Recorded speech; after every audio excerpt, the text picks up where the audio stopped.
ازيكم؟ هاتوا حاجاتكم اللي هتشربوها ويلا بينا نبتدي. عارفين ان احاسيس زي التوتر او ان الواحد يبقى متضايق او مكتئب او بيمر بفترة صعبة في حياته ممكن ان هي تخلينا نعيا بجد جسديا، يعني مش تأثر بس على صحتنا النفسية، لا، تأثر كمان على جسمنا وتخلينا فعلا عيانين، زي ان احنا يبقى عندنا صداع او ان احنا حاسين ان احنا دايخين ومش قادرين نعمل حاجة وما عندناش طاقة لأي حاجة، مش قادرين نقوم نشتغل على الحاجات اللي احنا عايزين نعملها. يعني ممكن فعلا بالنسبة لناس توقف حياتهم ويبقوا فاكرين ان هم عندهم مرض عضوي او حاجة جسدية هي اللي مخلياهم يبقوا في الحالة دي، لكن ده مش في كل الأوقات صح. ساعات كتير بيبقى سبب الأمراض دي هو حاجة نفسية، وأكيد في ناس من اللي بتتفرج عليا عدت بحاجة زي كده وبعد ما راحت لدكاترة لقت ان هي مشكلتها الأساسية هي حاجة نفسية مش حاجة جسدية. احنا كلنا عارفين انه الجسم ليه مناعة، والمناعة الجسدية هو قدرة الجسم مثلا على ان هو يقدر يقاوم المرض او الفيروسات، بس مش كل الناس تعرف ان في كمان حاجة اسمها مناعة نفسية او PIS، وهو السايكولوجيكال اميون سيستم. هنتكلم عنه اكتر في الفيديو ده، نعرف هو اصلا عبارة عن ايه وازاي بيأثر علينا، كله طبعا من الناحية العلمية والابحاث وكلام الدكاترة. وفي اخر الفيديو كمان هسيب لكم نصايح عملية تقدروا ان انتوا تعملوها كل يوم عشان تقووا المناعة النفسية عندكم. وعلى فكرة عنصر من عناصر المناعة النفسية هو الذكاء العاطفي، اللي انا عاملة فيديو عنه قبل كده وجايب تقريبا اعلى فيوز عندي، فالموضوع فعلا هيفيدكم جدا، بس كملوا الفيديو للاخر علشان تفهموه بشكل كويس. اول حاجة تعالوا نفهم هو ايه اصلا تعريف المناعة النفسية دي. المناعة النفسية هي قدرة العقل او المخ ان هو يقاوم الامراض او المشاعر السلبية، ويبقى عنده القدرة ان هو يتحمل المكسب والخسارة والفرح والزعل والانجذاب او النفور، اللي هو يعني يبقى منجذب لحاجة قوي او مش طايقها ومش عايزها خالص ومش قابلها تماما. وهو عامة جزء من علم اسمه المنتال اميونيتي، وابتدت الابحاث فيه سنة 1950، وفكرته بكل بساطة هو ان احنا مخنا او عقلنا عنده جهاز مناعي زي جسمنا بالظبط، بس مثلا في حين انه الجهاز المناعي بتاع الجسم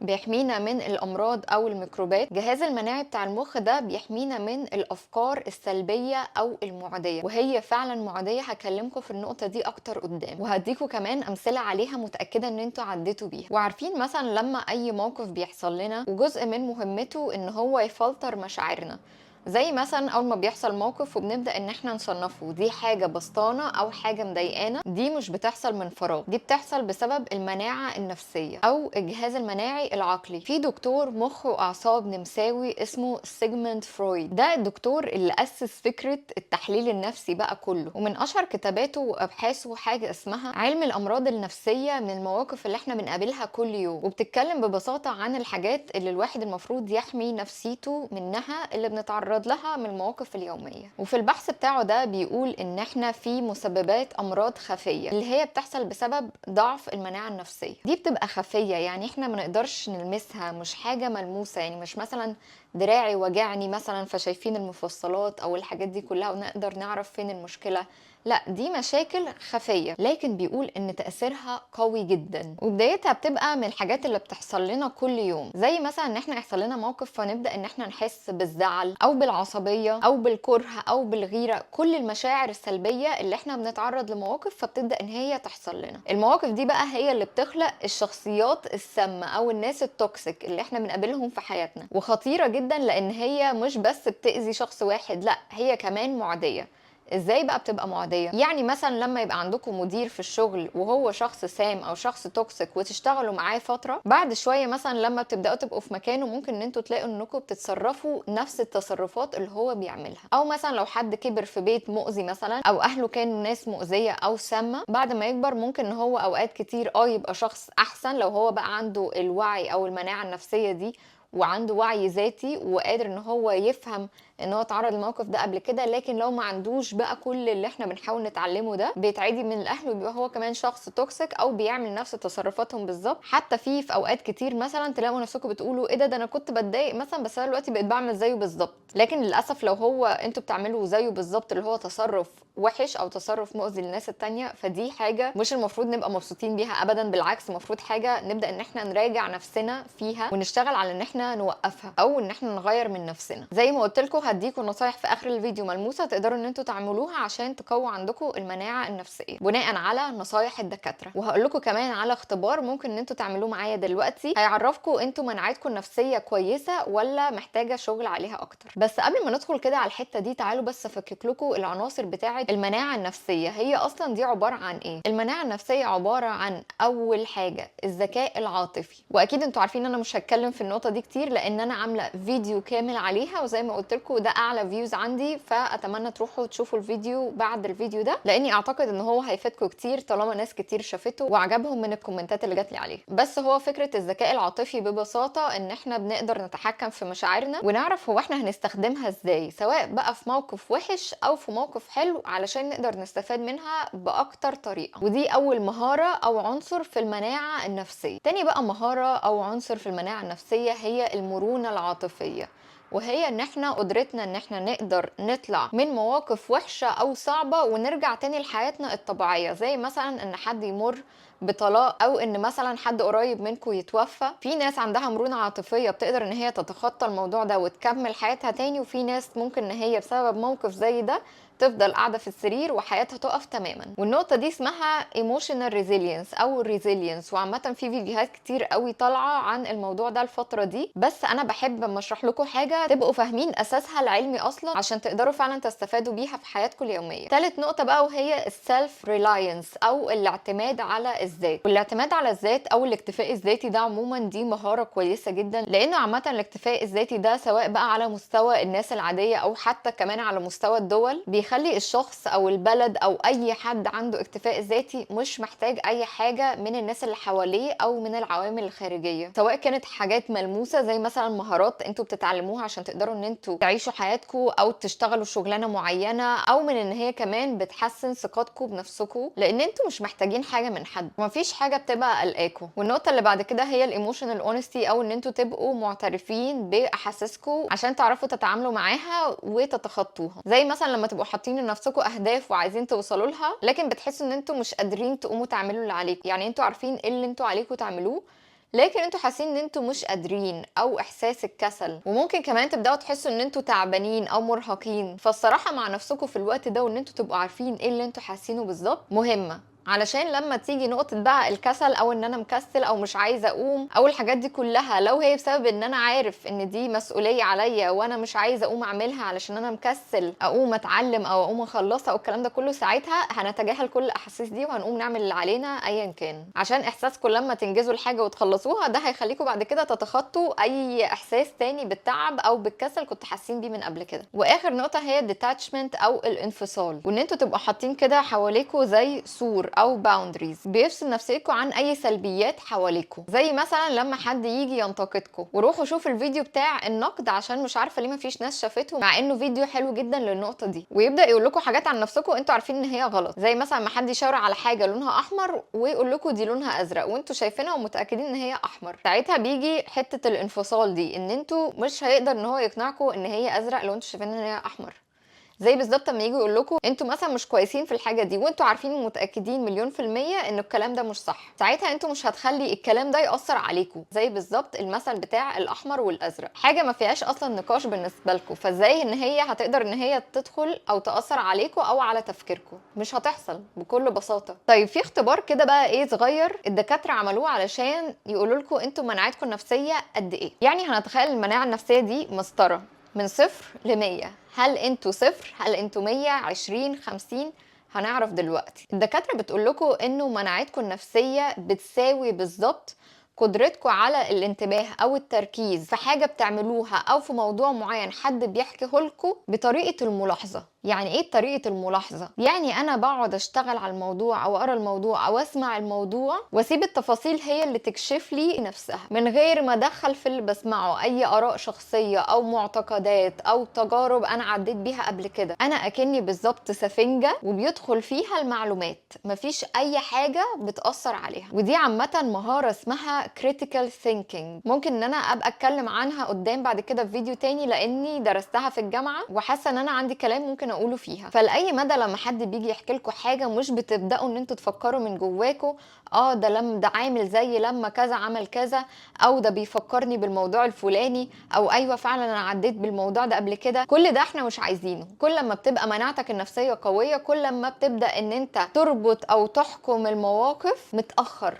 يعني مش من اول ما حد يجي يقولك تروح على طول رابطها بحاجه، ده مش كويس. وعموما ده مش ذكاء ولا عاطفي ولا اجتماعي ولا مناعه نفسيه ولا اي حاجه. دايما اتعلموا ان انتوا تسمعوا وتقروا الحاجه اكنكم لسه عارفينها لاول مره.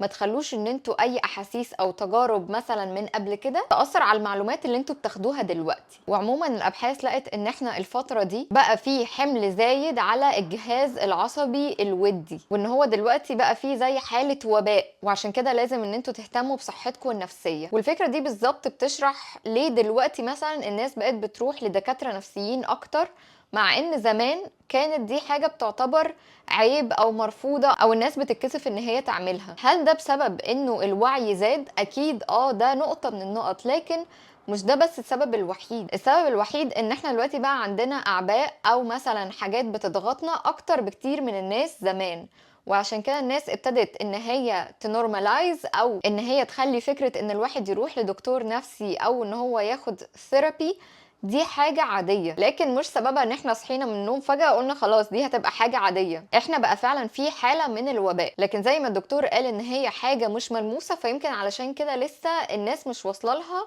المعلومات دي لحد دلوقتي. لكن احنا عامة احاسيسنا بينتج عنها انتي بوديز او الاجسام المضادة، اللي هي بعد كده بتأثر مثلا على جسمنا نفسه، وممكن ان هي تجيب لنا امراض زي ما قلت لكم في اول الفيديو. امراض بقى اللي هي ملموسه بجد، يعني مثلا وجع في الجسم، وجع في الدماغ، صداع، حاسس ان انا دايخ على طول، حاسس ان انا مش كويس. طب المناعه النفسيه دي ازاي ان احنا نقدر نقويها او ان احنا نبنيها عندنا؟ يلا ندخل على نصايح الدكاتره. اول حاجه، وانا عارفه ان هي ممكن تكون صعبه شويه، بس بيقولوا لكم تحت اي موقف وتحت اي ظرف دايما خليكم متفائلين.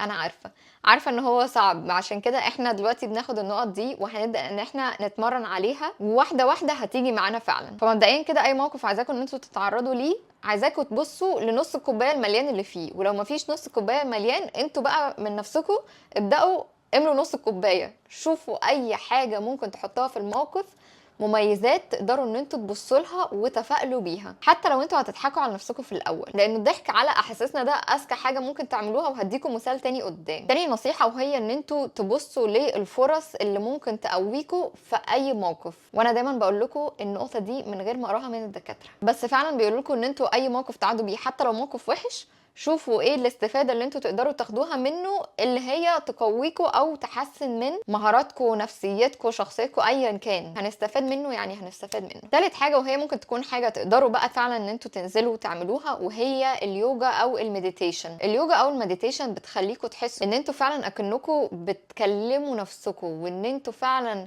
كبني ادمين انتوا روح، وان انتوا اكبر بكتير من الكوكب والكون واي مواقف تقدروا ان انتوا تعدوا بيها. وبتساعدكم اكتر كمان ان انتوا تبقوا راضيين عن نفسكم اكتر، عندكم احساس الرضا ده بيزيد، وبتخليكم مش مستنيين الفاليديشن او ان حد يجي يحسسكم ان انتوا فعلا ليكوا قيمة، او ان انتوا بتسمعوا الكلام الحلو من الناس التانية. انتوا بيبقى عندكم اكتفاء ذاتي واحساس بالرضا، هو ده اللي بيخليكم عندكم سلام نفسي. النقطة اللي بعد كده بيقول لكم ان انتوا دايما توقعوا ان ممكن يحصل تغيير، يعني اي تغيير كده يبقى داخل علينا ما تتفاجئوش بيه. التغيير ده حاجة عادية جدا في الحياة، وبيحصل لنا على طول في مراحل حياتنا. يعني مثلا زي حد كان شغال النهاردة، بكرة شغله راح، كان معاه فلوس النهاردة، بكرة فلوسه راحت، كان متجوز النهارده، بكره اتطلق. دايما اعرفوا انه التغيير في اي مرحله وفي اي وقت من الحياه وارد ان هو يحصل. وعامه اي موقف يحسسكم ان انتم متوترين او يسبب لكم القلق، عايزه اقول لكم ان الجسم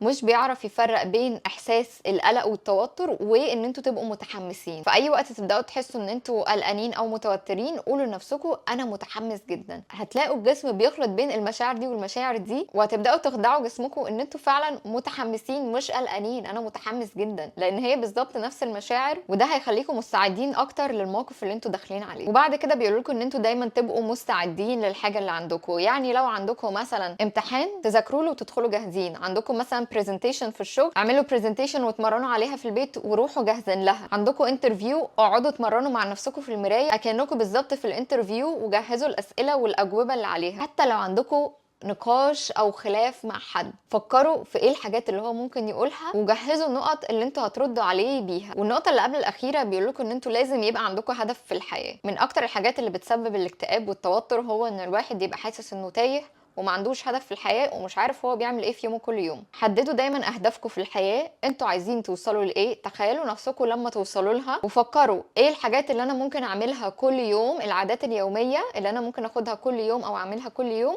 اللي توصلني للي انا عايزه اعمله ده. لانه ببساطه فكره انك توصل لهدفك هي عباره عن العادات اليوميه اللي انت بتعملها كل يوم بس، مش اكتر، وانك تفضلوا تعملوها وتستمروا عليها فتره معينه. وقبل ما تستسلموا عايزاكم تدوا لنفسكم تايم فريم او مده زمنيه معينه انتوا مش هتبطلوا تعملوا فيها الحاجه دي حتى لو بتفشلوا كل يوم. يعني مثلا هديكم مثال على نفسي، انا قلت انا هرجع تاني لليوتيوب وهعمل فيديوهات لمده سنه، كل اسبوع هنزل فيديو حتى لو محدش شاف الفيديو. طبقوا نفس الحاجه بس على الهدف اللي انتوا عايزين توصلوا له. واخر نقطه وهي ان انتوا تتقبلوا نفسكم او يبقى عندكم تقبل لذاتكم او ان انتوا تبقوا بتحبوا نفسكم. وعامه هعمل فيديو برضو عن النقطه دي قدام، لاني حاسه ان انا لما كبرت ابتدت النقطه دي تزيد عندي واتقبل نفسي اكتر وعيوبي ومميزاتي، وابدا ان انا عيوبي اشتغل عليها ومميزاتي احبها اكتر وابرزها اكتر في نفسي. وعموما بقى عايزه اكلمكم كده شويه مني ليكم، وهو انه لما الواحد بيبقى عنده هدف في الحياه بيبقى عنده احساس التشالنجينج ده، او ان هو بيبقى متحمس اكتر لكل يوم ان هو هيصحى يعمل الحاجه دي ويشوف التطور ويعمل مش عارفه ايه ويزيد فيها ويقابل ناس تانية في المجال ده، ويمكن لما يقابلهم حاجه تحصل. وحتى لو مش في الشغل، حتى لو انا مثلا ما بشتغلش، انا عايزه مثلا جسمي يبقى شكله معين، عايزه شعري يبقى شكله معين، عايزه بشرتي تبقى حاجه معينه. فكره ان انتوا تبقوا دايما في حاجه انتوا متحمسين لها وباصين لها لقدام دي مهمه جدا، وهي دي اللي بتخلي الواحد يصحى كل يوم عنده هدف في الحياة وعنده حاجة ان هو عايز يقوم لها من السرير وما يجيلوش احساس البيرن اوت ده او ان هو يفقد الشغف في الحياة. وفي حاجة انا بحب اعملها قوي، وهو ان انا كل فترة بغير الوول بيبر بتاعة الموبايل بحاجة دايما تحمسني وتبقى مناسبة للفترة اللي انا بمر بيها في حياتي. مثلا الوول بيبر بتاعتي الفترة دي بتقول جملة قصيرة وبسيطة جدا، وهي follow your plans not your mood. يعني امشوا ورا الخطة بتاعتكم مش مزاجكم. هو ده اللي انا بمر بيه الفترة دي، لكن مش بخليه ان هو يوقفني. كل ما بمسك موبايلي وبفتحه ببص الاقي الجملة دي في وشي على طول، follow your plan not your mood. بروح رامية الموبايل على طول وقايمة عاملة اللي انا المفروض اعمله او حطاه من التاسكات بتاعتي او الاهداف بتاعتي اللي انا عايزه اوصلها. اتمنى الفيديو ده يكون عجبكم واتمنى ان هو يكون مفيد ليكم، ولو كملتوا الفيديو لحد دلوقتي بجد انا بشكركم جدا. ما تنسوش تشربوا ميه كتير واشوفكم في الفيديو الجاي. باي باي.